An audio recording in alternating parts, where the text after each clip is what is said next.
চলছে পেট পূজারি আর শুনছেন কলকাতার একমাত্র 100% রেট্রো স্টেশন 94.3 রেডিও 1।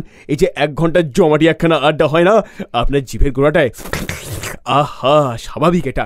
সঙ্গে থাকেন অ্যাড জগতের মানুষ কনিষ্ক চক্রবর্তী, তার একটা ফুড ব্লগও রয়েছে, আর তার সঙ্গে সঙ্গে একখানা ইমেল আইডিও আছে যেটা বলেছেন, কিন্তু খুব কম জন সেখানে বলেছেন যে হেব্বি লেগেছে পেট পূজারি। স্বাভাবিক কনিষ্কদা চাইছেন আপনার কেমন লাগছে সেটাও তিনি যেন জানতে পান। কনিষ্কদা ইমেল আইডি আরও একবার KANISKAC@gmail.com। খুব সহজ, konishkoc@gmail.com। আমার নামে কোনো এইচ নেই। তো কনিষ্কদা এবারে চীনা খাবার খাচ্ছি আমরা, কোথায় নিয়ে যাচ্ছ নেক্সট? এবার একটুখানি একটা অন্যরকম জায়গায় যাই। আমরা ধর্মতলা চত্বর থেকে বেরিয়ে পার্ক স্ট্রিটের কাছে মিডলটনে সিকিম হাউসে ব্লু পপি বলে একটা রেস্টুরেন্ট আছে।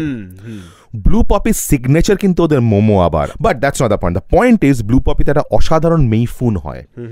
মেইফুন হচ্ছে রাইস নুডলস। রাইস নুডলটা স্টার ফ্রাই করে you can have it with chicken, prawn, vegetable. আমি তো ওখানে ইউজুয়ালি গেলে ওই মিক্সড মেইফুনটা অর্ডার করি, তার সঙ্গে একটা পর্ক সাপটা অর্ডার করি, আর তার সঙ্গে আমি একটা অদ্ভুত জিনিস অর্ডার করি যেটা আমি সবাইকে রেকমেন্ড করবো। ওদের একটা স্টার ফ্রাইড গ্রিনস বলে একটা বস্তু আছে, বেসিক কলমি শাক, তার সঙ্গে একটু রসুন থাকে, সয়া সস থাকে, আর কি থাকে আমি জানি না, বলে না আমাকে। হ্যাঁ, লাল লঙ্কাও থাকে, কিন্তু সে যে কি অসাধারণ টেস্ট তৈরি হয় একটা, মানে সিরিয়াসলি রয়, মানে তুমি এটা ট্রাই করো, তোমার জিভে জল টানার একটা অভ্যাস দেখেছি আমি। ওটা খেলে কিন্তু আসলেই জিভে জল এসে যাবে। তোমাকে এটা রেডিওতে করতে হবে না, ওখানে গিয়ে করতে হবে।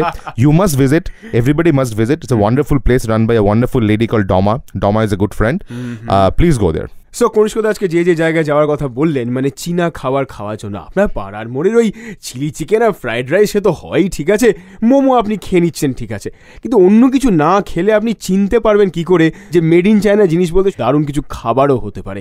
কলকাতায় তো মেড ইন চায়না খাবারের খোঁজ কনিষ্কদা দিয়ে দিলেন। আজকের মতো কনিষ্কদাকে এখান থেকে টাটা গুড বাই বলতে হবে। কনিষ্কদা ওয়ান্স এগেন আনাদার দুর্দান্ত 1 ঘন্টার আড্ডা। Love it Roy, thank you very much. Thank you কনিষ্কদা।